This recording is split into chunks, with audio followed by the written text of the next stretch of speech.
क्या एक बीवी मुस्कुराते हुए अपने पति को अपनी आंखों के सामने तड़प तड़प कर मरते हुए देख सकती है? और तो और उसकी लाश के सामने ही अपने आशिक के साथ रोमांस कर सकती है। दोस्तों, यकीन मानिए, जब आप ये पूरी कहानी सुनेंगे तो आपके पैरों तले जमीन खिसक जाएगी और आपकी अंतरात्मा हिल जाएगी। कहानी है अरुण की, जो एक बहुत ही नेकदिल इंसान था। पर उसे क्या पता था, जिस सोनम को वो 7 फेरे लेकर घर लाया है, वो उसकी हमसफर नहीं बल्कि उसकी मौत का वारंट लेकर आई है। सोनम दिखने में तो सीधी सादी थी, पर उसका दिल पत्थर से भी ज्यादा सख्त था। उसे अरुण के सांवले रंग से बेहद चिढ़ थी। उसका दिल अपने पुराने आशिक नितिन के लिए धड़कता था। दरअसल अरुण और सोनम की शादी बड़े बुजुर्गों ने तय की थी। अरुण को लगा था कि वो एक अच्छी सी गृहस्थी बसाएगा, पर सोनम के दिमाग में तो नितिन ही बसा हुआ था। वो शादी के बाद भी घंटों नितिन से बातें करती। जब अरुण टोकता तो वो उससे झगड़ा करती। उसे अरुण के काले रंग से बहुत चिढ़ थी। वो अक्सर ताना मारती, तुम काले हो, तुम्हारी और मेरी जोड़ी कहीं से फिट नहीं बैठती, मैं तो स्मार्ट और हैंडसम पति डिजर्व करती थी। वो अक्सर कहती थी वो उसके साथ खुश नहीं है और उसे वो संतुष्टि नहीं मिल पाती जो वो चाहती है।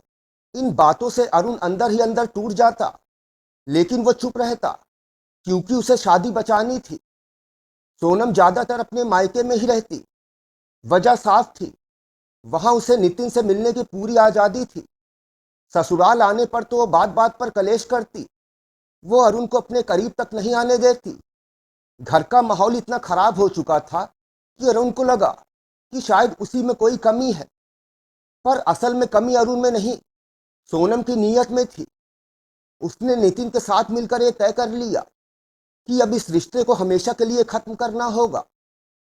सोनम को लगने लगा था, जब तक अरुण जिंदा है वो नितिन के साथ खुलकर जिंदगी नहीं जी पाएगी। यही वो नफरत थी जिसने एक औरत को कातिल बना दिया। अब घर का कलेश रोज की बात हो गई थी। सोनम ने साफ कह दिया था कि वो इस काले पति के साथ नहीं रह सकती। उधर नितिन भी सोनम को उकसा रहा था। दोनों ने मिलकर एक साजिश रची कि अरुण को रास्ते से हटाकर अपनी जिंदगी आसान कर लेंगे। सोनम ने 1 लाख रुपए का इंतजाम किया ताकि वो किसी ऐसे शख्स को अरुण की सुपारी दे सके जो बड़ी सफाई से ही अरुण का काम तमाम कर दे। उसने नितिन के जरिए एक ऐसे अपराधी को ढूंढा जो पहले भी कई वारदातों में शामिल रह चुका था। अरुण को इस साजिश की बिल्कुल भनक नहीं थी। उसे लगा शायद सोनम का गुस्सा कुछ दिनों में शांत हो जाएगा। इस कांड के ठीक 2 दिन पहले सोनम अचानक ससुराल लौट आई। वो अरुण से मीठी मीठी बातें करने लगी। अरुण बेचारा भोला था। उसे लगा कि शायद उसकी जिंदगी की उलझनें अब खत्म हो गई हैं। उसने सोनम के पसंद के कपड़े और खाना मंगवाया, पर वो नहीं जानता था कि सोनम एक गहरी साजिश रच रही है। सोनम हर पल नितिन के साथ चैट कर रही थी और उसे घर की सारी हरकतों की जानकारी दे रही थी। प्लानिंग बहुत ही शातिर तरीके से रची गई थी। सोनम ने तय किया था कि वो लूटपाट का नाटक करेगी। उस रात घर में सन्नाटा था, पर सोनम की आंखों में नींद नहीं बल्कि एक खौफनाक साजिश थी। उसने घर का दरवाजा खुला छोड़ दिया। जैसे ही रात गहरी हुई, नितिन अपने एक साथी वीरेंद्र के साथ घर के अंदर दाखिल हुआ। सोनम ने बिना किसी हिचक के उसे कमरे की तरफ इशारा किया जहां अरुण गहरी नींद में था। नितिन और वीरेंद्र ने एक के बाद उसके सर पर लोहे की रॉड से कई वार किए। अरुण बेचारे की सांसें थम गई। वो तड़पता रहा, लेकिन सोनम का कलेजा नहीं पसीजा, बल्कि उसने अपने पति के लाश के सामने ही अपने आशिक के साथ संबंध भी बनाया। सोनम ने अपनी हवस के लिए अपने ही सुहाग की बलि चढ़ा दी थी। कत्ल के बाद सोनम ने अपने आशिक के साथ मिलकर घर की सारी अलमारियां खाली कर दी, सामान बिखेर दिया और कीमती चीजें छुपा दी।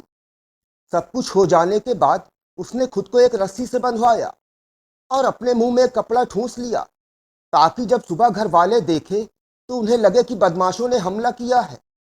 लेकिन हकीकत में उसने खुद अपनी आंखों के सामने पति को खत्म होते देखा था और उसे इस बात का जरा भी पछतावा नहीं था। सुबह शोर मचने पर जब मोहल्ले वाले और घर के सदस्य अरुण के कमरे में गए तो वहां का मंजर देखकर सबकी चीखें निकल गई अरुण बेजान पड़ा था और सोनम कमरे के कोने में बंधी सिसक रही थी। उसने रोते हुए पुलिस को बताया कि लुटेरों ने उसके साथ हाथापाई की और उसे घसीटा। पर पुलिस के तेज तर्रार दरोगा ने जब सोनम की कलाई देखी तो उसकी कांच की चूड़ियां एकदम सही सलामत थी और हाथापाई या विरोध करने का कोई निशान नहीं था। ये बात उनके गले नहीं उतर रही थी। दूसरी सबसे बड़ी बात जो पुलिस को खटकी वो थी सोनम के गले में वो मोटी सी सोने की जंजीर। सोनम कह रही थी कि लुटेरों ने घर का सारा सोना चांदी लूट लिया है, अलमारियां तक खाली कर दी। पर दरोगा जी ने गौर किया कि सोनम के गले में सोने की एक महंगी जंजीर थी जो अब भी चमक रही थी। अब जरा आप ही सोचिए, अगर लुटेरे घर में लूटपाट के लिए घुसे थे तो क्या सामने दिख रही सोने की कीमती जंजीर छोड़ देते? पुलिस को समझ में आ गया कि दाल में कुछ काला नहीं बल्कि पूरी दाल ही काली है। पुलिस ने जब बारीकी से जांच की तो उन्हें सोनम के मोबाइल फोन के बारे में पता चला। सोनम ने दावा किया था कि बदमाश उसका फोन ले गए हैं, पर पुलिस को वो फोन घर के पिछले हिस्से में कूड़े के ढेर के नीचे दबा हुआ मिला। जब फोन की कॉल डिटेल और डिलीट हुए मैसेज निकाले गए तो पुलिस की आंखें फटी की फटी रह गई। सोनम और नितिन के बीच उस रात दर्जनों बार बात हुई थी।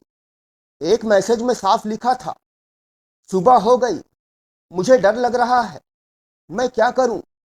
और जवाब था, अब तुम चिल्लाना शुरू करो। पुलिस ने सोनम को हिरासत में लिया।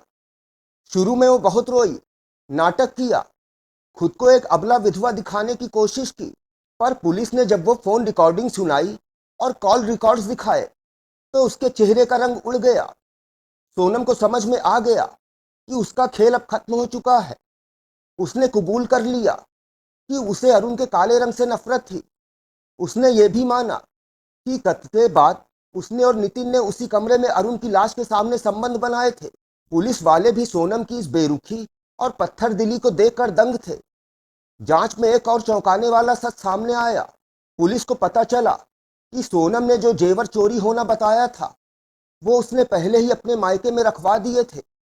यानी उसने सिर्फ कत्ल की साजिश ही नहीं रची थी बल्कि एक बड़ी धोखाधड़ी की तैयारी भी कर ली थी।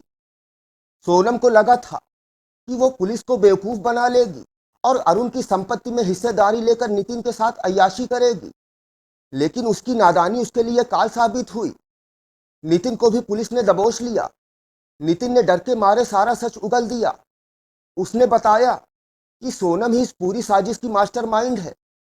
सोनम ने ही उसे उकसाया था कि जब तक अरुण जिंदा है वो दोनों एक नहीं हो सकते। पूरे इलाके में यह खबर आग की तरह फैल गई। जो लोग सोनम के लिए दुखी थे अब उसे कोस रहे थे।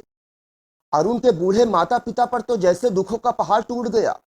उन्हें इस बात का सबसे ज्यादा दुख था कि जिस बहू को उन्होंने बेटी माना उसने ही उनके घर का चिराग बुझा दिया था। कोर्ट में जब इस केस की सुनवाई शुरू हुई तो सोनम का असली चेहरा सबके सामने आ गया। उसके वकील ने उसे मानसिक रूप से बीमार बताने की कोशिश की, पर कॉल रिकॉर्ड्स और गवाहों के बयान ने साबित कर दिया कि वो कितनी शातिर है। अरुण के दोस्तों ने गवाही दी कि सोनम अक्सर अरुण के काले रंग का मजाक उड़ाती थी और उसे सबके सामने जलील करती थी। कोर्ट रूम में जब वो मैसेज पढ़कर सुनाए गए जो सोनम ने नितिन को कत्ल की रात भेजे थे तो हर किसी की रूह कांप गई। नितिन और उसके साथी वीरेन ने अपना जुर्म कबूल कर लिया। उन्होंने बताया कि कैसे सोनम ने दरवाजे पर खड़े होकर उन्हें अंदर बुलाया था। सोनम कोर्ट में फूट फूट कर रोने का नाटक कर रही थी, पर उसकी आंखों में पछतावा नहीं था। वो तो बस सजा से बचना चाहती थी। अरुण के पिता ने भरी कोर्ट में सोनम से पूछा, बेटी, अगर तुम्हें मेरा बेटा पसंद नहीं था तो उसे छोड़कर चली जाती, उसे मारा क्यों? सोनम खामोश थी। उसके पास कोई जवाब नहीं था। इंसाफ की घड़ी बिल्कुल करीब थी और सारा समाज इस फैसले का इंतजार कर रहा था। आखिरकार कोर्ट ने अपना फैसला सुनाया। सोनम, नितिन और उसके साथी वीरेंद्र को उम्र कैद की सजा सुनाई गई। जज साहब ने कहा, यह सिर्फ एक मर्डर नहीं बल्कि रिश्तों के विश्वास की हत्या है। सोनम को जब जेल भेजा जा रहा था तो उसकी आंखों में वो घमंड अब गायब था। जिस खूबसूरती पर उसे नाज था आज वही खूबसूरती जेल की सलाखों के पीछे धुंधली होने वाली थी। अरुण का परिवार आज भी उस गम से नहीं उबर पाया है, पर उन्हें यह तसल्ली है कि उनके बेटे के कातिलों को उनके किए की सजा मिल गई। दोस्तों, ये कहानी हमें सिखाती है कि आज हम बाहरी रंग रूप और दिखावे को इतनी ज्यादा अहमियत देते हैं कि इंसान की सादगी और उसके प्यार को भूल जाते हैं। सोनम को लगता था कि अरुण सांवला है तो उसके लायक नहीं है, लेकिन असल में काली तो सोनम की नीयत थी। खूबसूरती चेहरे से नहीं, दिल से होती है।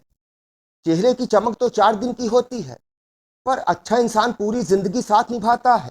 याद रखिए, बेवफाई का रास्ता कभी सुख की मंजिल तक नहीं ले जाता। सोनम ने एक आशिक के चक्कर में आकर न केवल अपना सुहाग उजाड़ा, बल्कि अपनी इंसानियत भी बेच दी।